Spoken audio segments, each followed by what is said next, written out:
Good I'm job. Cameron. I'm AJ. I'm Erik. I'm Rolo. I'm Blake. I'm Cooksey. This is the Opinionated Gamers podcast. We're coming at you again. Hosted on... Coming at you live. Shut up. Sorry. Live. Shut up, So live. far, we've never had a live podcast yet. We should do one though. That'd be fun. Eventually, yeah, we'll get there. Anyways, So, you're finding us now on VGcritic.com. That's good. We like it. Continue to check us out there on VGcritic.com. We've got app reviews, system reviews, game reviews, articles, and we're excited. I'm going to throw this out here. I'm announcing it. It's coming. March Madness Pokemon Predictor. If you read the Super Bowl article, and if you didn't, you missed out on a great article that really, I think, accurately predicted the Super Bowl. I think, Cooksey, you nailed it with them. Well, hey, whoa, calm down, dude.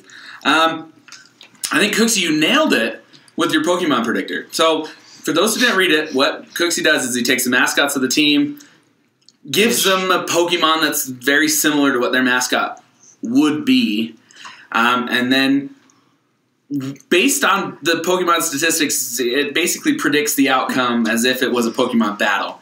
You wrote a pretty good article about the Seahawks being Pelipper. Pelipper. Whatever he's called. I call him Pelisalt.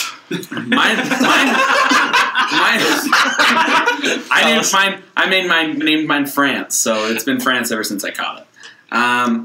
It's weak and it runs away. And then There goes our French audience. the Patriots were who? Braviary, deflated bird. So, and then you did the battle, and you said this.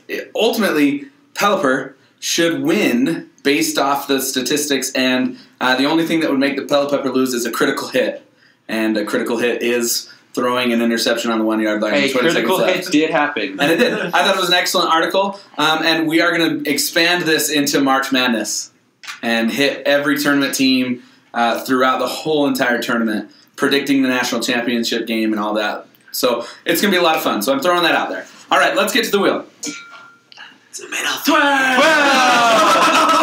The wheel spun. 12 it is. Oh my gosh. Best Zelda item. With the new Wii U Zelda, which I think we've all said in previous week, we're all pretty stoked for. What would you consider to be the best Zelda item that's ever been used, and what do you hope is probably going to be in the new game? Okay, we have to argue with this until we can agree on one, because, you know, we're opinionated gamers. We can't just go around and say our favorite one, because that's kind of lame. No, we want to argue with this. It's obviously the long shot from Ocarina of Time. The long shot from Ocarina of Time. Long shot from Ocarina of Time. You get the hook shot and you're like, this is amazing. And then you get the long shot, which allows you to shoot even farther. It's arguably the best item in the Zelda franchise. I'm going to say that my favorite item in any Zelda franchise was the fast sail in Wind Waker, because nothing is more annoying than sailing across the ocean when you don't really need to, and then realizing you went to the wrong place, and then having to sail all the way back across the ocean. But the fast sail cuts off about 4/5. That's what the tornadoes are for. Tornadoes are good too, but they still are select location. You go to the You can beat the game without using the wind sail. Yeah, you The can. fast sail, you can't beat the game without a hook shot. Okay. Well, yeah, but we're not talking. We're not talking about what's if the you most can beat the necessary game. item. Chicken's the best. You only get the chicken once, and it's to wake someone up. That's true, but it's necessary to beat But the it's storyline. hilarious. So It's really funny. based on your own reasoning, it is one of the best items. Can we just point out that the chicken's indestructible? And they kill you. That's a win. They're one of the most dangerous enemies in Zelda. And you can't kill it. Chicken's the best. In my opinion, the bow's the best, because coming back to the very first, like, just classic game, bows have always been there, and if it wasn't successful, then we wouldn't have had either of your items. All three of your items, actually. The chicken came before the eggs. Not in Zelda, it didn't. I'm pretty sure it did. No, they give you an egg and say, here, have an egg, and then it hatches into a That's chicken. true! Yeah, but there were already chickens. Egg before the chicken! Oh my gosh, this just turned into Egg after a the debate, chicken. if I ever heard one. Alright, sorry. The chicken's the best item. No! Yeah. No. The Master Sword can't kill a chicken. That's because nothing can kill a chicken, but technically... Boom! Argument done! The chicken is not a usable item, technically. You use it, so You it's use it. usable. You use it once. This is twice. Twice. Well, Once. at least twice. The chicken. Not You necessarily use for the it- storyline. You use it to wake up Mr. Mario in front of the freaking castle. Yeah, you also use it to get a bottle. Yeah, you don't have to use it. True. I'm telling you, it's the hookshot. So it's the best not necessary item that is necessary. This argument is over, and I win. First place for me. Anyone have any other argument that's better than mine? Because I'm pretty sure. Spin I the just won. wheel! Gosh. Are you mad that I won? Yeah. Bitter much? Yeah. All right, new topic now. Here we go.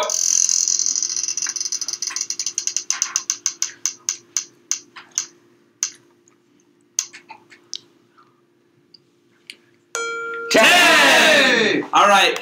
So, next topic. I love this topic. This topic's awesome. We kind of started it last podcast.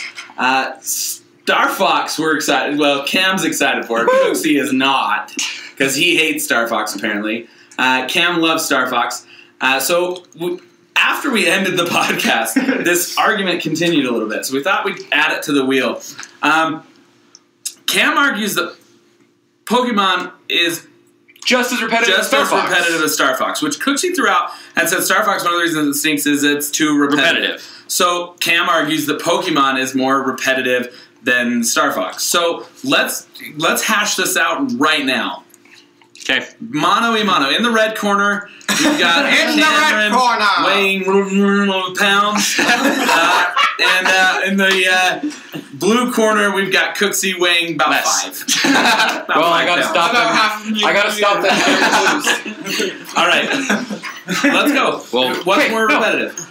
Okay, Pokemon, right? You Right. go walk, walk, walk. Oh, Pokemon, encounter. Walk, walk, walk. Oh, trainer, encounter. Walk, walk. Oh, encounter, encounter, encounter. How is that not repetitive? Well, it's repetitive. It's repetitive in the sense. It's not repetitive in the sense that you get to make different decisions every single time. You can make different decisions every time you play Star Fox. to achieve the exact same objective through the exact same way. You achieve the exact same objective anyway in Pokemon. Yes, but I can pick the way I do it. I can use a grass type to fight the fire gym, making it more difficult for myself, making it more fun, therefore making it less repetitive. I can go through the harder bosses to get to the main boss to make it harder for myself, making it more fun, making it less repetitive. It's only less repetitive because you chose to do something that was already there that you couldn't Because I avoid chose doing. to do something different. But you couldn't avoid Yeah, but doing the exact same Here's thing. my argument. I gotta jump in on this because I'm with Cooksey on this one.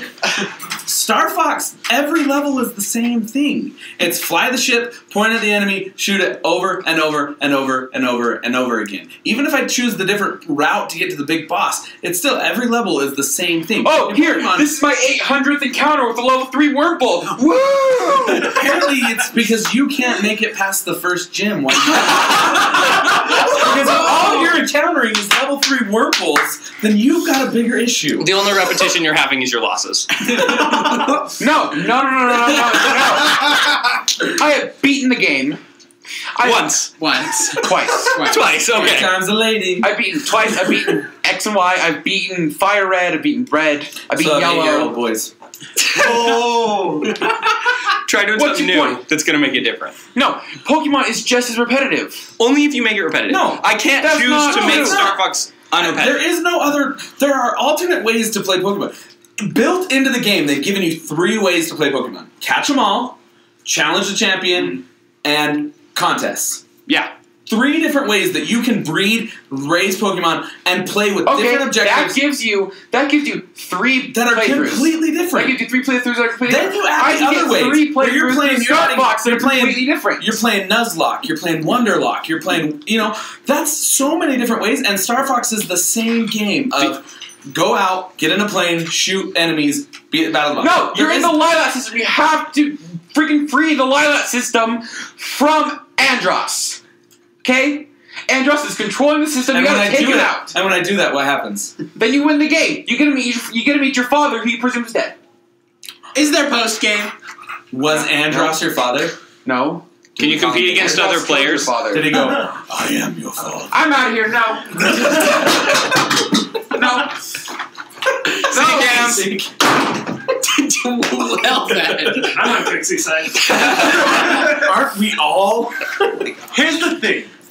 I think the real argument is what's more repetitive? The very first Super Mario Brothers, where you really only get to play the first level over and over and over again, or Star Fox? Because I still argue Star Fox. Yeah. Right? Oh my gosh. All right. The thing is Star Fox, like, the thing is, just leaving off on that topic, the thing is that it had those separate ways, but that you could get to the boss, like Cam was saying, you could take the harder route, but you're not as inclined to go that way, where in Pokemon you are inclined to catch them all, and you are, after that, just trying to challenge yourself. The thing is, in that, Pokemon challenges are endless, and in Star Fox's, once you beat that hardest route, okay, what else? Yeah. Well, one thing is, like, Pokemon's got, like, the Versus mode, and they've got the online mode. Battle Maison and the new Battle- X and Y. I mean, there's so many different There's things. so many different ways to make it so that you're the best, or you're continually growing in your... Or you can in your keep experience. playing the game over and over and over again. And nothing is the same twice. I've beat Oris now 3 times, and now it's starting to go, okay, what can I do to make it more exciting, right? Now what can I do to make it more exciting? But it took 3 playthroughs, and I still haven't done contests. I haven't really touched Pokemon breeding. Like, there are so many more things I could do. It's just, do I want to? Right. All right, new topic. Yay. That was a weak start. Yeah, it was. There we go.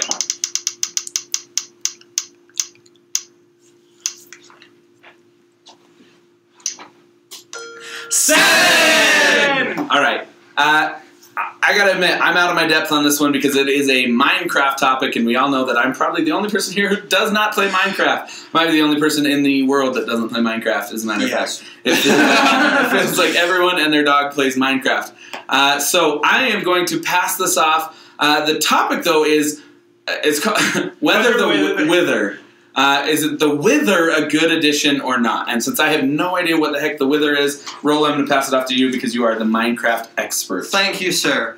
Well, Hey, he speaks. yeah, where's this Rolo? Alright, so, for those of you who don't play Minecraft, don't know who or what the Wither is, it's basically a boss in Minecraft, like the Ender Dragon, except it's a nether boss. Basically, if you want to spawn a Wither, you need 4 soul sand, and then you need 3 wither skulls, and then that spawns the Wither. And then if you defeat it, you get the nether star, and then you can craft a beacon and make it.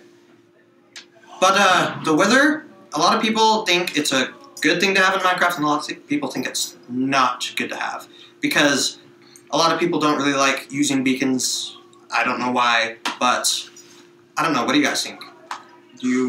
Cooksey, you kind of play Minecraft. Yeah, I've seen the Wither. I've seen my brother take it on. And honestly, I think that it's just another option. And I think that's one thing that Minecraft is so good for is you've got limitless options. Making it not repetitive. It's not repetitive, exactly. What do you think, Cam? Cam is actually literally gone. Yeah.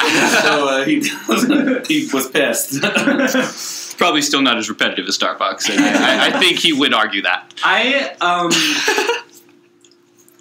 love the addition. I love that they're not letting it sit as is, that they really are still so involved in still making all of your possibilities endless. True. I don't understand why a beacon would be a bad addition. Yeah, I mean, I personally think it is a good addition to Minecraft because it's easy to get lost in survival, and let's say you're lost and you don't know where your house is. You can use a beacon, and then you can just look up in the sky and be like, oh, my beacon's there by my house. That's where my house is. Whether to just finding your house and probably being lost forever. Yeah, and I mean, you can't The real not do question is, it. have they added bacon? Nah, they've pigs. got pigs. but Yeah, they have pigs, they have pork I won't chops, play they don't have Minecraft till bacon. there's bacon that I can taste. You can taste Hear that, cake. Notch? I need a computer that you can like lick and then have bacon. Will it include smell-o-vision? Bacon. All right. So, Wither a good thing then?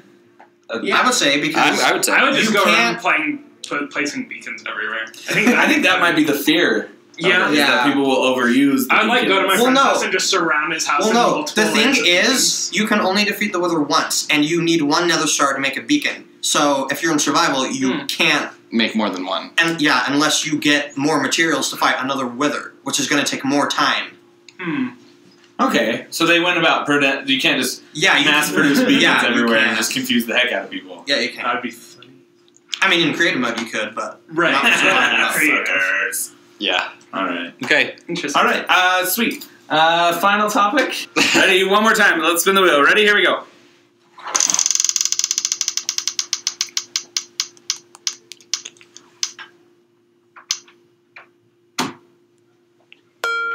One! Okay. Another Pokemon topic. Yay! Woo!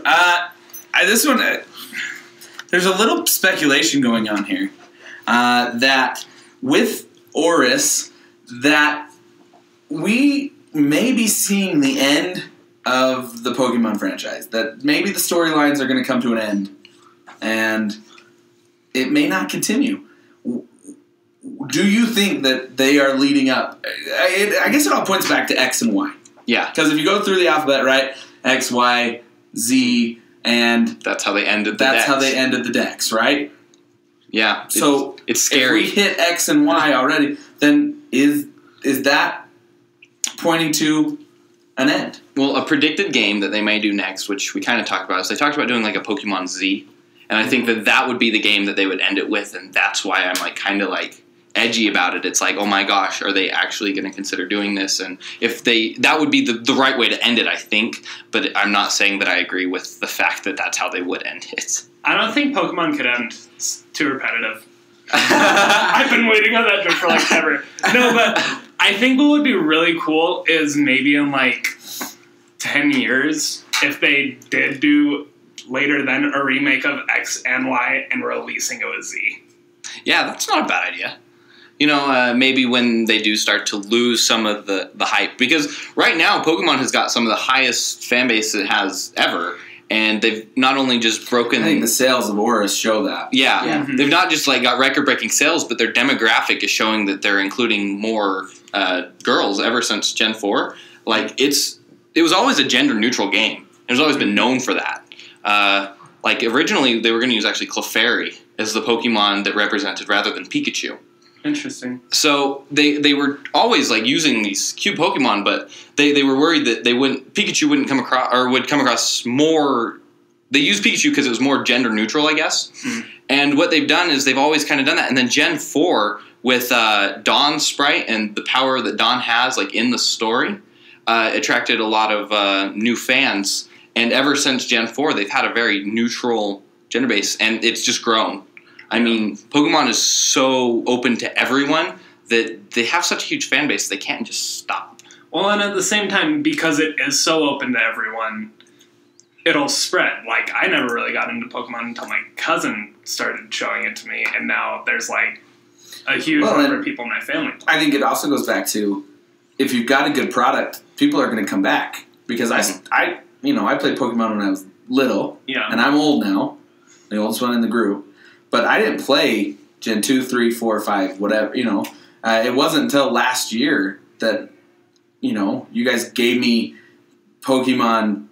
a ROM of Fire Red to play around, and I brought back my childhood. And I remembered how much I loved the game, and it got me excited to play again. And then when Oris came out, I went and bought a DS, and I love it. I mean, it brought back my childhood. It's a fun game. It's simple, it's classic, and, it's a great game. And I think that kind of stuff will keep the franchise going. I think you point to Halo. Mm-hmm. And everyone, Bungie came out and said, we're done, right? We're done making Halo. No. It's too big for you to stop making it. And they had to bring it back. And Halo came back. And I think Pokemon's the same way. Yeah. I think it's too big to just end. Well, and then you look at the time that Pokemon actually puts into development of stuff, and honestly, I feel like with how long they put into just Oris, they can't stop.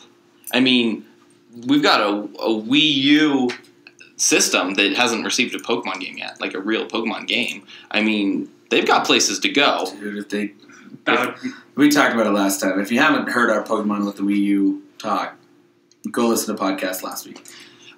They've got the arcade style of Pokemon now. Mm-hmm. And I think that's something that they could integrate anywhere, where you actually play as the Pokemon and you fight other Pokemon. It was a third person, but you were playing as the Pokemon and you controlled it, and it was very arcade style. It was like a Street Fighter. Like if you haven't seen it, you can look up YouTube videos, and it's great. It's a really good design, and I would buy the Wii U game for it. It's Pokemon Snap. Pokemon Snap. That'd be really cool, though. Honestly, it would. it would be. I remember the Pokemon Snap when it first came out, and you could go and you take your memory card to Blockbuster and you could get your pictures actually printed. That's cool. That's a great idea. A Blockbuster. Seriously, for those who don't know what Blockbuster, it's an ancient magical place where you actually paid buttloads of money to take a game home for 2 days, and then you managed to get a $9,000 late fee. Yep. Every time. Every stinking time. I think I actually did use a Blockbuster a couple years ago, back before like they totally disappeared, to get like Endless Ocean 2. And I'm like, well, this is kind of an interesting game. I'll try it. Because I love the Is that the first scuba diving one? Yeah, that's such a great game. I liked that game. Oh, so good. The first one I think is better than the second one. The second one you had like... What was this on? I've never heard of It was a It was Wii on game. a Wii game. And it was Okay. just... I mean, it was scuba diving. Yeah. And that was it. I mean, there really wasn't a career or campaign or anything. I mean, it was just you scuba You diving. basically had a search map for of fish. available, and you just documented the fish you ran into. Oh. And they put it down in a book, and you encountered all sorts of different fish. You did deep sea dives and all sorts of different areas, and you just scuba dived, and it was like taking place off the coast of Hawaii. That was the first one. The second one, what they did is they put you in like all the major places throughout that you could scuba dive. So like Great Barrier Reef, I think they had actually the Amazon River. You kind of scuba dived in to do some things. They did Arctic Ocean. So they basically hit everywhere that had a biome that wasn't the first one. So I didn't really like it as much because I personally am really into marine biology, like as a career possibly. So I rented that game once. I don't think I'd ever buy it, but my sister's got it for her birthday. I mean, it was a great way to use It was a great way to use the Wii system. Yeah, I would love to see it brought back on the Wii U, so I could The Wii U sets it perfect with HD graphics too, and using the controller, so I don't have to point at the TV the entire time and just like sit back. But that second screen too, you could do some cool things with that. Mm-hmm. So it'd be really nice. So that's another game that would be great to see brought back. all right, one more topic. Yeah. Sure. Yeah, Why not? We got 10. just short. Spin the wheel. Okay.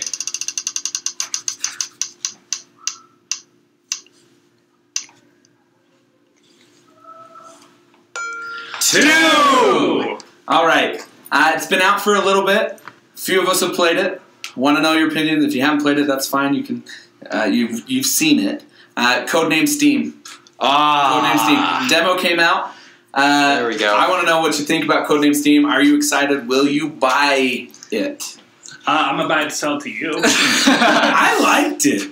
I think it's so much I fun. didn't love it, but I did like it. I think it looks really cool. I think it's really interesting in the way that they went about it.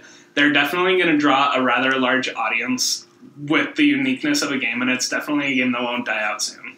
You got aliens, you got the president, you got all sorts of different The Abraham things. Lincoln aspect of that whole game is awesome. It's the reason you wanted it to begin with. It is. I saw Abraham Lincoln and I went, done.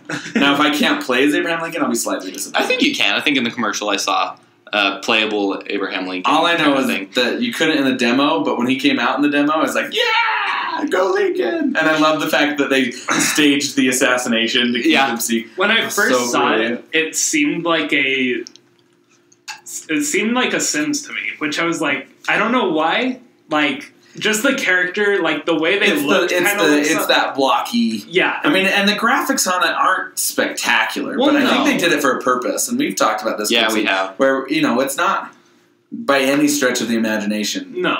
And I'm not trying to be weird here, but when a girl walks across the stage and her boobs are pointed and triangle shaped, that's a flaw in graphics. I mean, we're past that point now, Well, right? If you played GTA, you know. So, honestly. yeah, I mean, it's a step. It's not graphically the greatest game, No. but the gameplay is different enough and interesting enough that I think it's challenging. It's almost a puzzle game. It is. It really it's, is. it's all strategy, board game kind of. It's a weird mix of puzzle and adventure an action, all in one game. and it's got a versus mode. So I think the versus mode could be really cool. I just hope it's online versus too, because that's one thing that like Mario Party really missed out on with the DS. Yeah. There was no online mode, Yeah. so you had to be sitting with your play friends. wouldn't be as fun.